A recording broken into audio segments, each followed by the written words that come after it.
Bonjour ou bonsoir et bienvenue dans ce 49e épisode d'Histoire pour les grandes personnes. C'est Rebecca.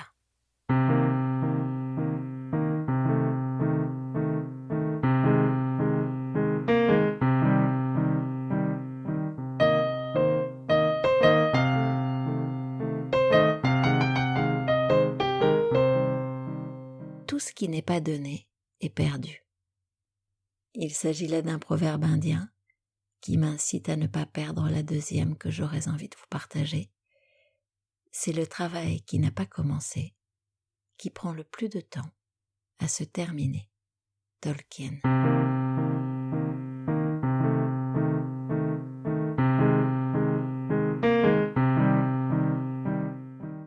Alors bienvenue et merci. D'habitude, généralement, je remercie une telle ou une telle, et bien souvent, ce sont des femmes. Aujourd'hui, cet épisode est assez masculin, puisque la première citation et la seconde viennent d'un Michel, et ce conte m'a été apporté par un François. Merci François qui se reconnaîtra. Aujourd'hui, j'adore le conte que je vais vous partager, parce qu'il est vraiment un conte pour enfants, et qu'il est également vraiment un conte pour adultes. Il démarre d'ailleurs par « Il y avait un homme ». Il y avait un homme, mais peut-être était-ce une femme, ou un enfant, qui traversait le désert. Oui, le désert, à pied. Et il pleurait sans cesse, régulièrement, parfois doucement et parfois fort, mais sans jamais s'arrêter. Il pleurait au rythme de ses pas dans le sable. Un jour, dans le grand désert, il croisa un oiseau qui lui demanda « Que fais-tu seul dans le désert ?»« Je marche et je pleure. » Et une grosse larme tomba de son œil, qu'il ramassa aussitôt. « Pourquoi es-tu si triste ?»« Je ne suis pas triste. »« Alors pourquoi pleures-tu ?»« Regarde, mes larmes deviennent des perles, dit-il en saisissant une larme lisse et brillante. J'en ai des milliers dans les poches. Veux-tu les voir ?»« Oui, oui, bien sûr, dit l'oiseau. » L'homme plongea la main dans sa poche gonflée et en ressortit une poignée scintillante. « Ah, comme elles sont belles ! Choisis-en une si tu veux. C'est pour cela que tu ne t'arrêtes jamais de pleurer ? Pour avoir de plus en plus de perles ? Exactement. Allez, choisis. Je veux bien celle-ci. Cela n'est pas la plus grosse, mais c'est la plus brillante. Tu as bien choisi, dit l'homme. Adieu. Adieu, dit l'oiseau en s'envolant.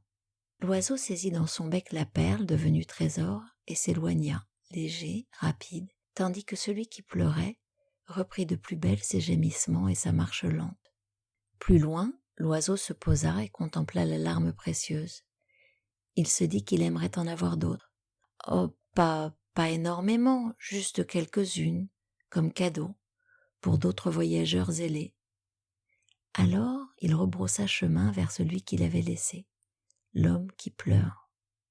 Il le vit de loin, peiné, alourdi par ses deux énormes poches emplies de perles. Bientôt, il ne put mettre un pied devant l'autre. Il tomba à genoux, se traîna encore, et pourtant, malgré tout, il continuait à pleurer et à recueillir ses larmes perles qu'il mettait dans ses poches. « Mais arrête de pleurer, ce sont tes larmes qui t'empêchent d'avancer. »« Je ne peux pas m'arrêter, je ne peux pas. » Et deux grosses larmes tombèrent qu'il ramassa. « Pourtant, je suis épuisé, dit l'homme. Mais j'ai trop pris l'habitude. Je ne peux pas m'arrêter. Non, je ne peux pas m'arrêter. » Soudain, l'oiseau, d'un coup de bec vif et acéré, fit une petite entaille dans la poche de l'homme qui pleurait, puis dans l'autre poche. Crac, une autre entaille. Il aida l'homme à se relever, à marcher à nouveau, debout. De son chant et de ses ailes, il l'encouragea. Alors, des poches trouées, une perle tomba, puis une autre, puis deux filets de perles sur le sable brûlant, dessinèrent un chemin. Au fur et à mesure qu'il avançait, l'homme était de plus en plus léger. Au fur et à mesure que ses poches se vidaient, se traçait une route lumineuse. La source de ses larmes s'apaisa, puis se tarit.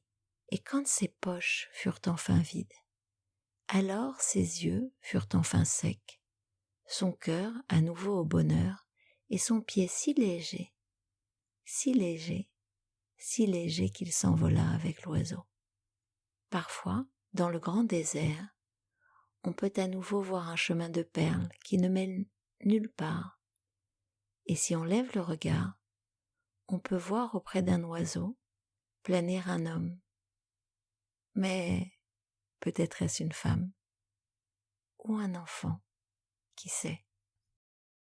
Qu'avez-vous compris? Qu'avez-vous envisagé?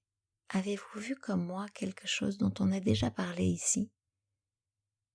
À travers certains contes, je pense notamment à celui de l'enseignante en psycho qui prend un verre dans sa main, d'autres sur le poids de nos habitudes, celui qui consiste à garder, conserver quelque chose qui nous pèse parce que peut-être nous en tirons un quelconque bénéfice, finalement un bénéfice qu'il conviendrait de re-questionner, parce que celui d'abandonner cette habitude nous permettrait de vivre autre chose, plus grand, plus joyeux, plus léger.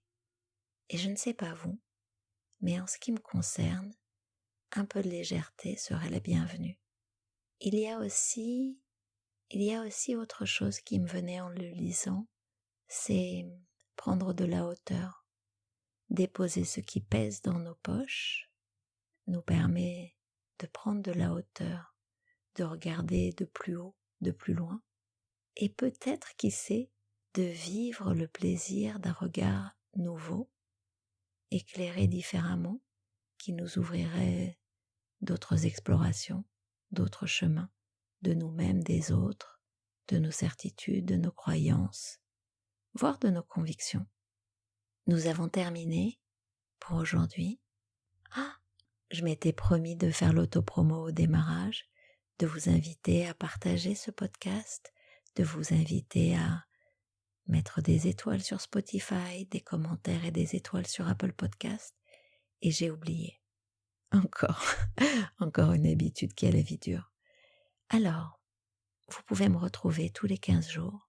Vous pouvez retrouver tous les épisodes tout le temps sur Apple Podcast, sur Deezer, sur Google Podcast, sur Spotify. Et si vous n'êtes abonné à aucune de ces plateformes, sur Ocha, vous pouvez également réagir ou écrire à l'adresse qui figure dans le petit texte qui accompagne ce podcast. Je vous remercie de votre écoute. Je vous remercie de vos partages.